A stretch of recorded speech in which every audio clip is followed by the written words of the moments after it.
Assalamualaikum warahmatullahi wabarakatuh.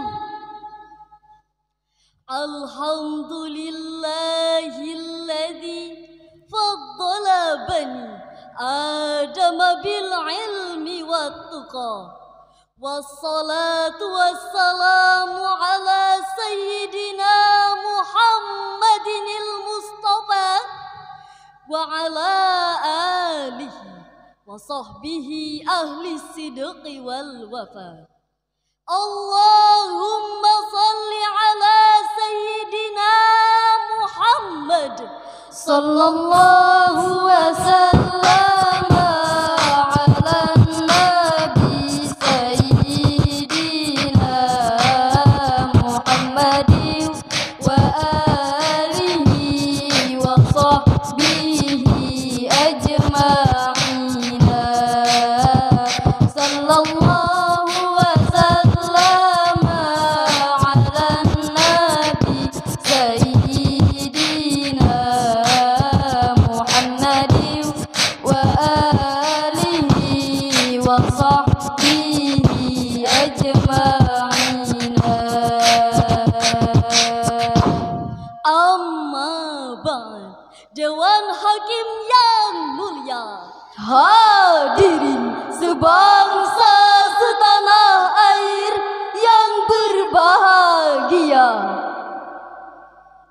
Dr. Yusuf Al-Qardawi dalam bukunya Muskilatul Fakri wa Kaifa A'la Jahlil Islam menerangkan bahwa Islam saat ini tengah menghadapi persoalan besar lagi mendasar, yakni berada dalam kondisi tertinggal, terbodoh, dan terbelakang. Dan Profesor Dr. Nurkhalis Majid pun menjelaskan Islam memiliki ajaran visioner dan revolusioner. Tetapi anehnya kondisi umat Islam saat ini betul-betul dicengkram oleh gurita kemiskinan dan kebodohan.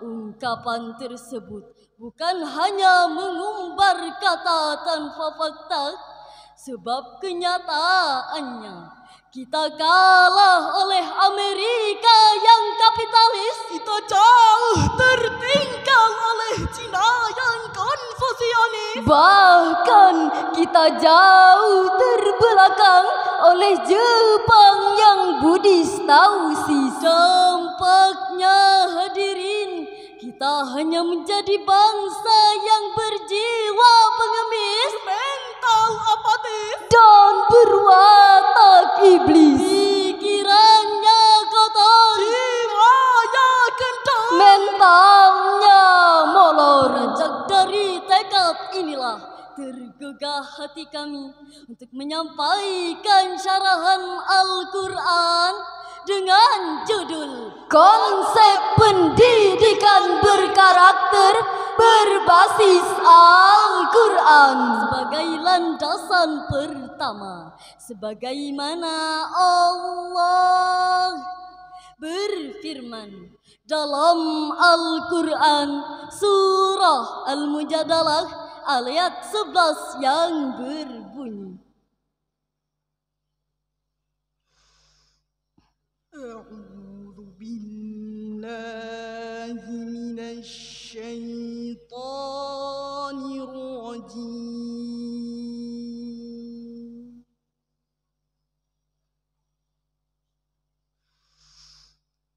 Bismillahirrahmanirrahim.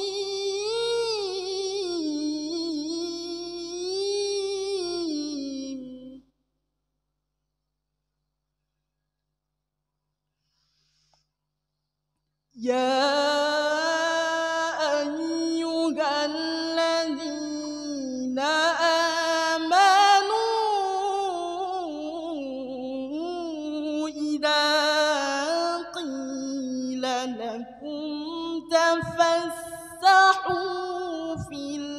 المجالس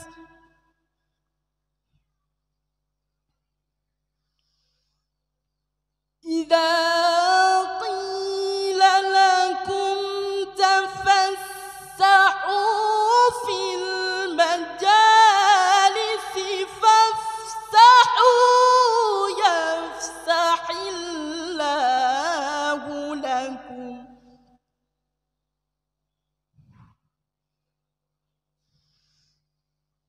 وإذا قيل انشزوا فانشزوا يرفع الله الذين آمنوا منكم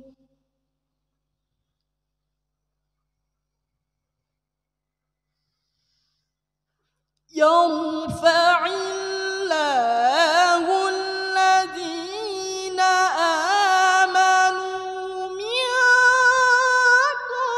والذين أوتوا العلم درجات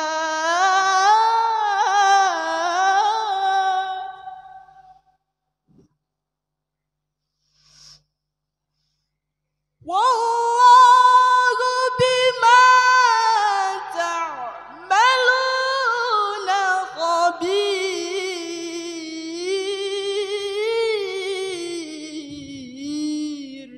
Hamba berlindung kepada Allah dari godaan syaitan yang terkutuk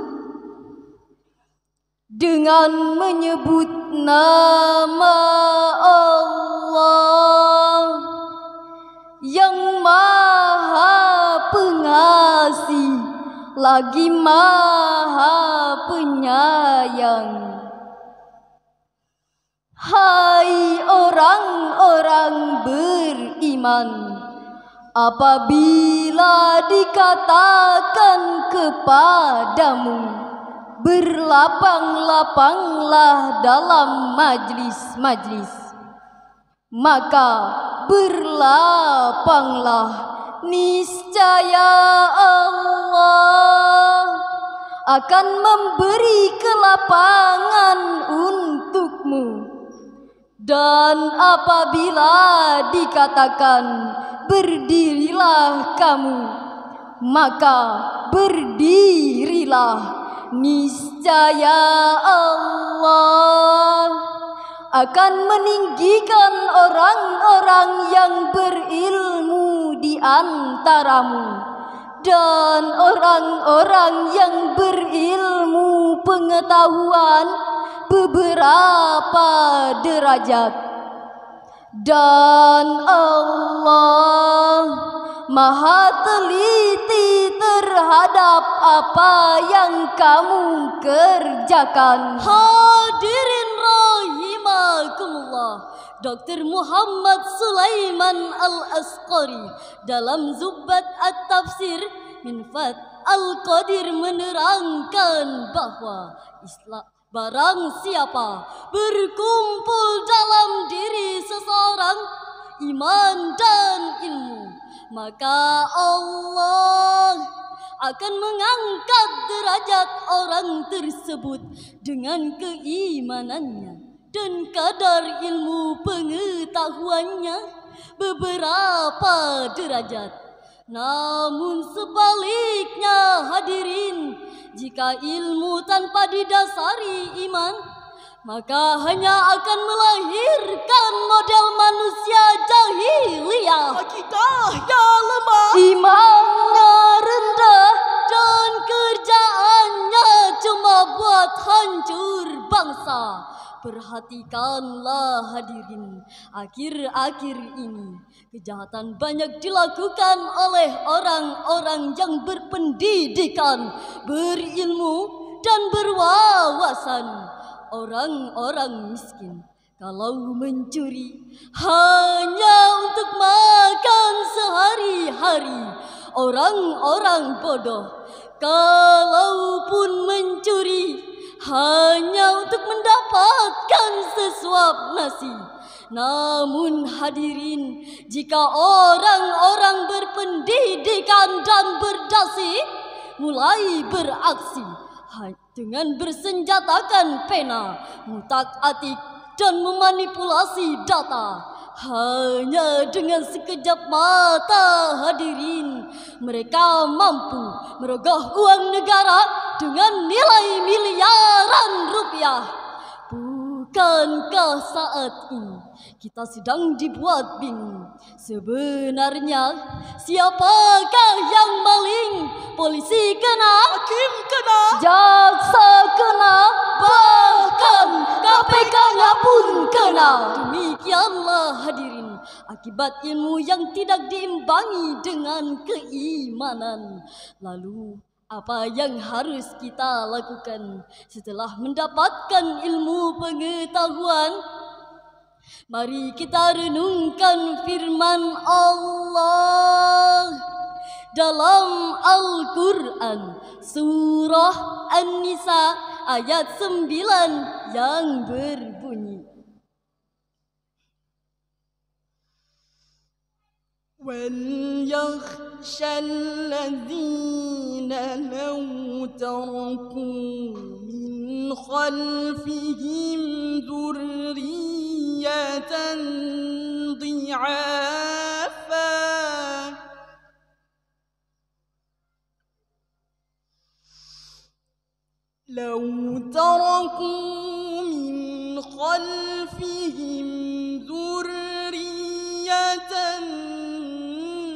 ضِعَافًا خافوا عليهم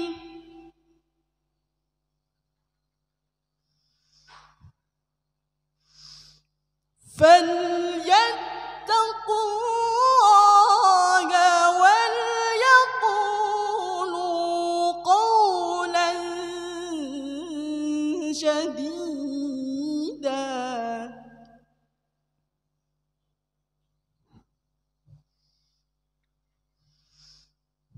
فليتقوا الله وليقولوا قولا شديدا صدق الله العظيم. Dan hendaklah kamu takut kepada Allah. Orang-orang yang seandainya meninggalkan di belakang mereka anak-anak yang lemah, yang mereka khawatir terhadap kesejahteraan mereka. Oleh sebab itu, hendaklah mereka bertakwa kepada Allah, dan hendaklah mereka berbicara dengan tutur kata yang baik. Maha benar Allah dengan segala firman-Nya. Hadirin rahimakumullah, ulama besar Imam Nawawi menjelaskan makna dari kalimat dzurriatan di'afan, yaitu keturunan yang lemah dan penekanan kepada umat Islam agar mempertahankan pendidikan bagi anak-anaknya. Profesor B.J. Habibie mengatakan setidaknya ada 5 kelemahan yang harus kita hindari, yaitu lemah harta, Lemah ilmu dan lemah semangat hidup, serta yang paling ditakutkan adalah lemah akhlak. Hadirin, jika 5 kelemahan ini melekat pada generasi remaja dan pemuda kita, Saya yakin mereka bukan sebagai pelopor pembangunan, melainkan virus pembangunan, penghambat pembangunan, bahkan penghancur pembangunan. Seorang sosiolog Islam, Ibnu Khaldun, mengatakan bangsa yang lemah akan menjadi penonton dan bergantung pada negara maju lainnya. Hadirin, sejarah mengajarkan kepada kita selaku remaja dan pemuda saat ini dan yang akan datang agar memiliki semangat juang yang tinggi serta tanggung jawab terhadap kelangsungan nusa bangsa dan agama. Sebab subhanul yaum rijalul ghad. The young today is the leader tomorrow. Pemuda hari ini adalah jago-jagonya pemimpin yang akan datang. Dengan demikian hadirin, Islam tidak mengenal istilah pemuda pengangguran, Pemuda mece, Pemuda nangkring, tapi yang diinginkan Islam adalah pemuda yang agresif, inovatif, dan produktif. bangsa Ini butuh orang yang hebat, orang yang kuat dan juga taat, berlandaskan iman dan juga takwa, berhati mulia itu kuncinya. Menghadapi tantangan zaman harus ditopang dengan iman dan takwa. Ku berharap engkau mengerti, di hati ini ada cinta untuk negeri. Dengan demikian hadirin, sebagai kesimpulan dari uraian syarahan kami hari ini, kami mengajak kepada seluruh remaja dan pemuda penerus bangsa, mari giat bekerja, rajin berusaha, dan gemar beramal untuk menuju masa depan yang cerah menjanjikan. Mari langkahkan kaki ke depan, bekerja, bekerja, dan bekerja. Ya Arhamar Rahimin, Ya Arhamar Rahimin, Ya Arhamar Rahimin,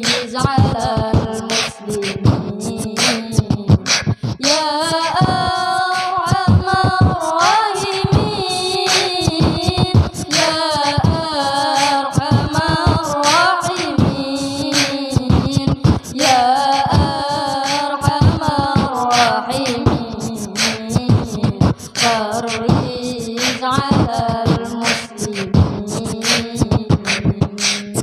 Ya jalan-jalan ke kota Mekah, ingin sembahyang berlama-lama, semoga syarhil ini membawa berkah, membawa rahmat untuk kita semua. buah durian, buah duku. Cukup sekian dan thank you. Wabillahi taufik wal hidayah. Wassalamu ala